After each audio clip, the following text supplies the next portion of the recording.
नमस्कार मित्रांनो, मागच्या लेक्चरमध्ये आपण हायड्रेशन रिॲक्शन बघितली होती. हायड्रेशन रिॲक्शन म्हणजे काय, तर addition of H2O across C double bonds. ठीक आहे. मागच्या रिॲक्शनमध्ये आपण असं बघितलं होतं की रिॲक्शन कशी आहे, रिव्हर्सिबल रिॲक्शन आहे आणि ही reaction in presence of acid आपण परफॉर्म करत असतो. त्याच्यामध्ये आपल्याला प्रोडक्ट काय माहीत असतो, अल्कोहोल प्रोडक्ट माहीत असतो. म्हणजे एका कार्बनला एक हायड्रोजन लागतो आणि दुसऱ्या कार्बनला काय लागत असतो, तर OH ग्रुप लागत असतो. बघा त्या ठिकाणी ही जी H2Oची ॲडिशन आहे, ही H2Oची ॲडिशन कशा पद्धतीने होत असते, तर मार्कोनिकॉप्सच्या पद्धतीने होत असते. म्हणजे पॉझिटिव्ह पार्ट कुठे लागतो, positive part of the reagent कोणता आहे, H2Oमध्ये Hवर H प्लस आणि OH मायनस.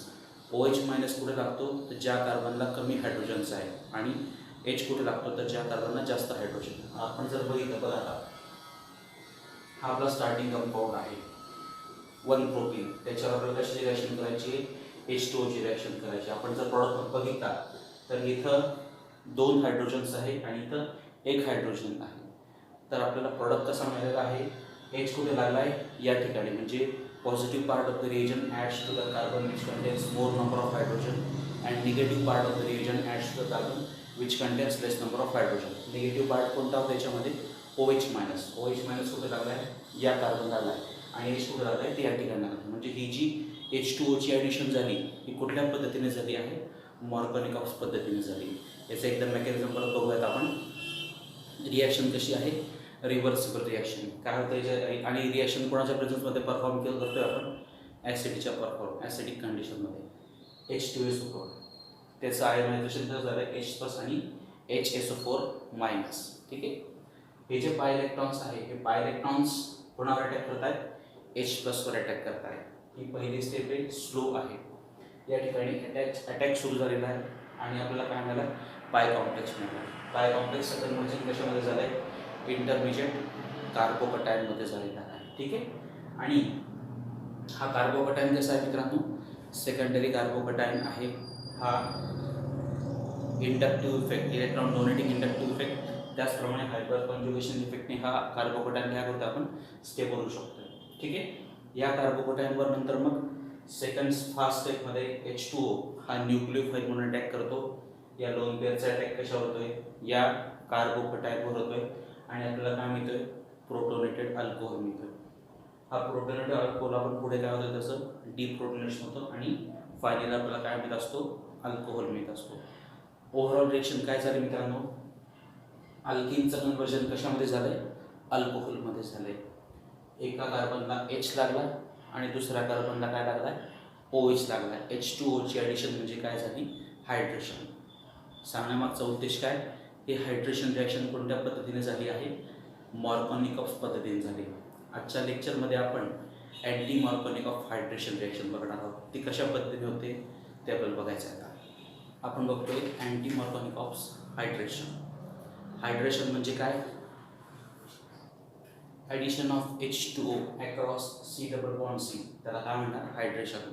पाणी आपण या C डबल बॉन्ड Cच्या अक्रॉस ॲड करतो आहे, त्या रिएक्शनला आपण काय म्हणणार आहे, हायड्रेशन रिॲक्शन म्हणणार. आणि हायड्रेशन रिॲक्शनचा प्रोडक्ट कोणता असतो, तर अल्कोहोल असतो. ठीक आहे. हे हायड्रेशन कोणत्या पद्धतीने बघणार आपण आता, अँटी मार्कोनिकॉप पद्धतीने. मित्रांनो, H2Oचं विघटन कसं होतं, H प्लस म्हणजे कोणता, पॉझिटिव्ह पार्ट, OH मायनस म्हणजे कोणता, निगेटिव्ह पार्ट. असं हे H2Oचं कसं होतंय, विघटन H प्लस आणि OH मायनस. ठीक आहे. आता हे हायड्रेशन कोणत्या पद्धतीने होणार आहे, अँटी मार्कोनिकॉप्स पद्धतीने. अँटी मार्कोनिकॉप्सचा रूल काय आहे, काय रूल आहे, positive part of the reagent adds to the carbon which contains more number of hydrogen, and negative part of the reagent adds to the carbon which contains less number of hydrogen. हा कोणता rule आहे, Markovnikov. आणि anti मार्कोनिकॉप्सचा rule काय, मग तो लिहूया आता. काय आहे anti Markovnikov's rule, positive part of the reagent adds to the carbon of alkene which contains less number of hydrogen, and negative part of the reagent adds to the carbon which contains more number of hydrogen. हा कशाचा नियम आहे, anti Markovnikov's rule. एक example बघूया आपण त्याचं. 1 protein. मित्रांनो, हा जो अल्किन दिसतोय आपल्याला, हा अल्किन कसा आहे, सिमेट्रिकल अल्किन आहे की अनसिमेट्रिकल अल्किन आहे? बघा, हा इकडं एच, इकडं एच, इकडं एचच्या ठिकाणी काय सी एच आणि हा एच. मग हा अल्किन कसा आहे, अनसिमेट्रिकल अल्किन आहे. या अनसिमेट्रिकल अल्किन आपल्याला कोणती रिॲक्शन करायची, हायड्रेशनची रिॲक्शन करायची. आणि कोणत्या पद्धतीने करायची, अँटी मॉर्गॅनिकॉस पद्धतीने करायची. आत्ताच आपण सांगितलं की positive part of the reagent म्हणजे कोणता, एच प्लस. बघा, हा सपोज कार्बन नंबर 1 आहे आणि हा कार्बन नंबर 2. कार्बन नंबर 1 कडे किती हायड्रोजन्स आहेत, 2. आणि कार्बन नंबर 2 कडे किती हायड्रोजन्स आहेत, 1. मग अँटी मॉर्गॅनिकॉसच्या नियमानुसार एच प्लस कुठे अटॅच होणार आहे, तर त्या कार्बनला. म्हणजे सी एचचं कन्व्हर्जन कशामध्ये होणार, CH2 मध्ये. आणि negative part of the region कोणता आहे, OH मायनस. तो कुठे लागणार आहे, तर या टर्मिनल कार्बनला. आणि प्रोडक्ट काय मिळणार मग, बघा मित्रांनो, H plus positive part of the region adds to the carbon which contains less number of hydrogen. इथे एकच हायड्रोजन होता, इथं हा H लागणार. आणि negative part of the region adds to the carbon which contains more number of hydrogen. इथे किती hydrogens होते, 2. या ठिकाणी तो OH लागला. H2Oचं ॲडिशन झाली, कोणत्या पद्धतीने झाली आहे, अँटी मॉर्गॅनिकॉस पद्धतीने. मित्रांनो, ही जी अँटी मॉर्गॅनिकॉस पद्धतीची ॲडिशन आहे ही आपोआप होत नाही. याच्यासाठी स्पेसिफिक रिएजंट लागतात. ते रिएजंट कोणते आणि त्या रिएक्शनचं काय नाव आहे त्याचा आपण आता डिटेल स्टडी करणार आहोत. बघा मित्रांनो, काय म्हटलं आपण, अँटी MK म्हणजे anti Markovnikov's addition of H2O is carried out in presence of diborane.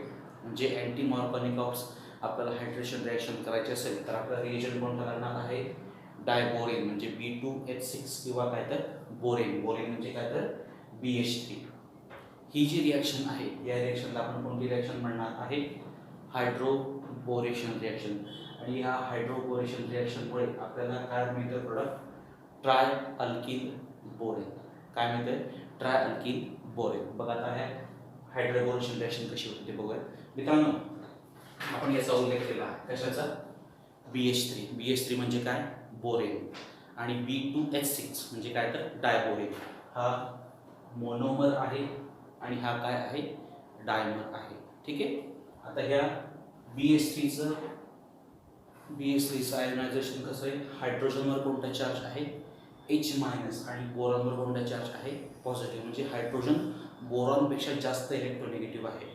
याला सोर्स ऑफ हायड्रोजन किंवा हायड्राइड आयन सोर्स पण म्हणू शकतात. ठीक आहे. हां, मग आता काय होतं पुढे बघूयात. आता बघा मित्रांनो, 1 प्रोपीनवर आपल्याला हायड्रोबोरेशन रिॲक्शन करायची. म्हणजे 1 प्रोपीन आपण कोणासोबत रिॲक्ट करतोय, BH3 सोबत. BH3 आता तुम्हाला काय सांगितलं, हायड्रोजनवर कोणता चार्ज आहे, डेल्टा निगेटिव्ह चार्ज. आणि बोरॉनवर कोणता चार्ज आहे, डेल्टा पॉझिटिव्ह चार्ज.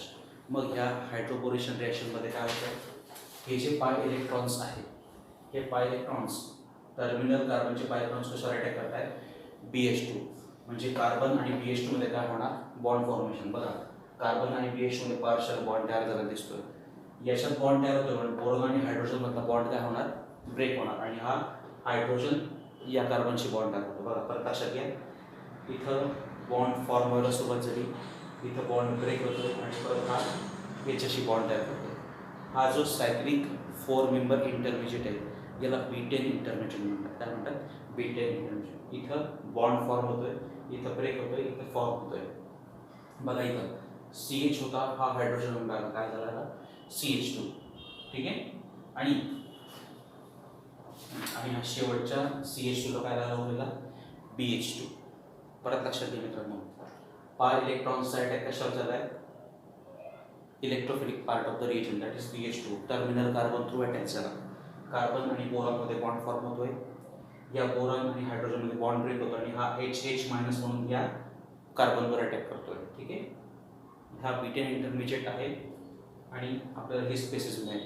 बोरॉनकडे अजून किती हायड्रोजन शिल्लक आहेत, 2 हायड्रोजन शिल्लक आहेत. ठीक आहे.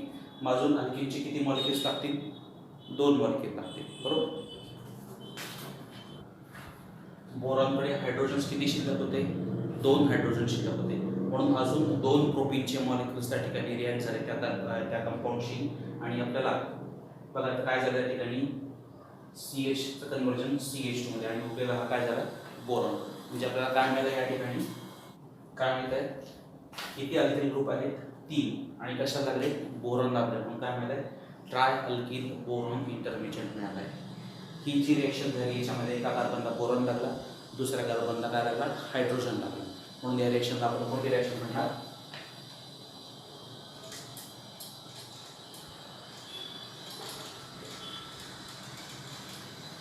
हायड्रोबोरेशन. हायड्रोजन आणि बोरिनचे ॲडिशन, बोरॉनचे ॲडिशन झाले, मग रिएक्शन कोणती म्हणणार आपण, हायड्रोबोरेशन रिएक्शन. ही पहिली स्टेप झाली.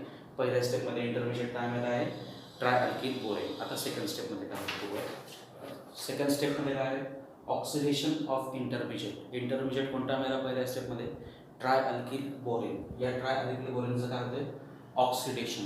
ऑक्सिडेशन म्हणजे काय, addition of oxygen, removal of electron किंवा रिमूव्हल ऑफ हायड्रोजन. या ठिकाणी आपण काय करतोय, ऑक्सिजन ॲड करतोय. ठीक आहे. मग इथं ऑक्सिडायझिंग एजंट कोणता आहे, H2O2 in presence of NaOH. म्हणजे काय तर अल्कलाईन H2O. बघा काय करतो, H2O2 त्याच्यापैकी हा एक OH जो आहे हा बोरॉन जातो, त्या ठिकाणी काय लागतोय, OH लागतोय. बरोबर. मग आता किती अजून किती OH शिल्लक करतोय, उरलेला हा जो OH आहे तो कोणाला लागणार आहे, बोरॉनला. आणि काय म्हणतोय, BOH थ्राइस. याला म्हणतात ऑक्सिडेशन. पहिल्यांदा काय झालं, हायड्रोबोरेशन, नंतर काय झालं, ऑक्सिडेशन. ओके.